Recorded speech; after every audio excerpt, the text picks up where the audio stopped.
அனைவருக்கும் வணக்கம்.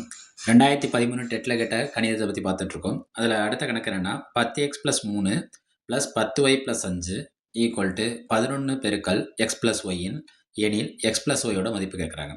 என்னன்னா, இங்க x + y யோட மடங்கு என்ன குடுத்துருக்காங்க? 11. மடங்குனா என்ன? இது 2 என்ன பண்ணிட்டு இருக்குன்னு அர்த்தம்? பெருக்கிட்டு இருக்கோம். இங்க x, y நம்பர் எல்லாம் கலந்திருக்கு. நான் என்ன செய்றேன்னா, இந்த சைடு இருக்கிறதையும் மடங்கா மாத்துறேன். இங்கிட்டு இருக்க மடங்குக்கு என்ன செய்றேன்னா, சமப்படுத்துறேன். சமப்படுத்தினா யாரோட மதிப்பு கண்டுபிடிச்சிடலாம்? x + y யோட மதிப்பு கண்டுபிடிச்சிடலாம். அது எப்படின்னு பார்ப்போமா? ஒண்ணும் இல்ல. இது பார்க்க பெருசா இருந்தாலும் இது எளிமையான கணக்கு. 10x + 3 + 10y + 5 = 11ஓட மடங்கு x + y. இங்க 10x இருக்கு. இங்க 10y இருக்கு. நான் என்ன செய்றேன்னா, 10 காமனா எடுத்துக்கிறேன். அப்ப இங்க யார் இருக்குன்னா x. இந்த இடத்துல யார் இருப்பா? y. இந்த 5யும் 3யும் கூட்டினா எனக்கு என்ன கிடைக்கும்? 8.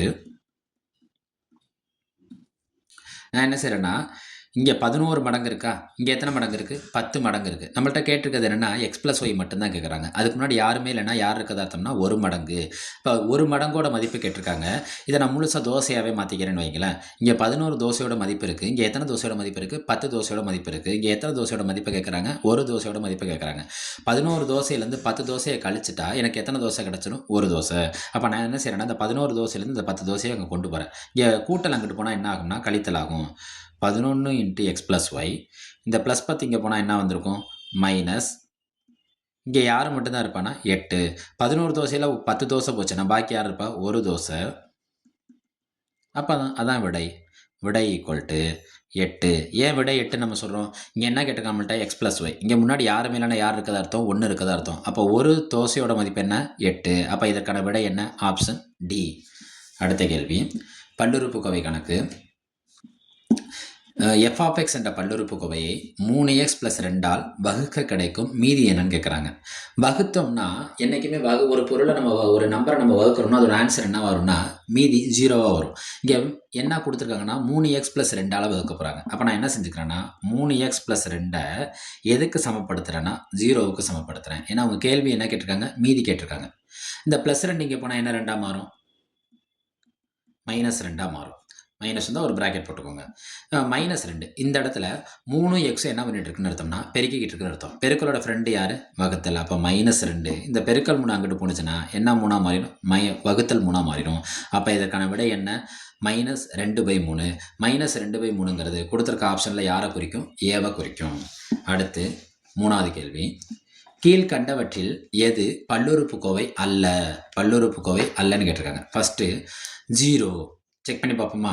0ங்கிறது என்னன்னா யாருமே இல்லைன்னா இங்கே வெறும் மாறிலி உறுப்பு மட்டும்தான் இருக்கு. அப்போ இது என்ன பல்லுறுப்புக்கோவையை குறிக்கும்னா மாறிலி பல்லுறுப்புக்கோவை. இது என்ன பல்லுறுப்புக்கோவை?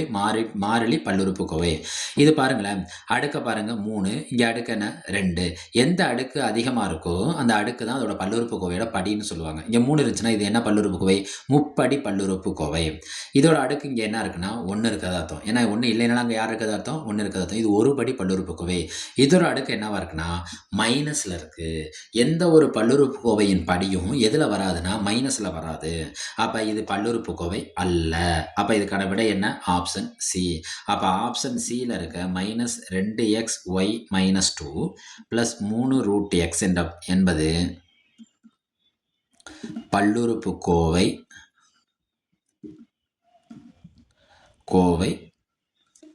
அல்ல. அவங்க அதானே கேட்டிருக்காங்க.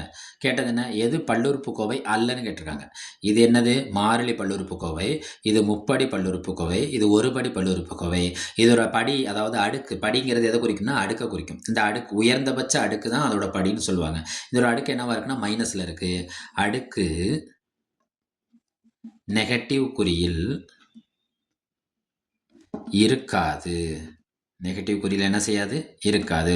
அப்போ நெகட்டிவ் குறியில் இருந்தால் அது என்ன கோவையாகவும் இருக்காது, பல்லுறுப்புக்கோவையாகவும் இருக்காது. நன்றி. உங்களோட சப்போர்ட் கண்டிப்பாக தேவை.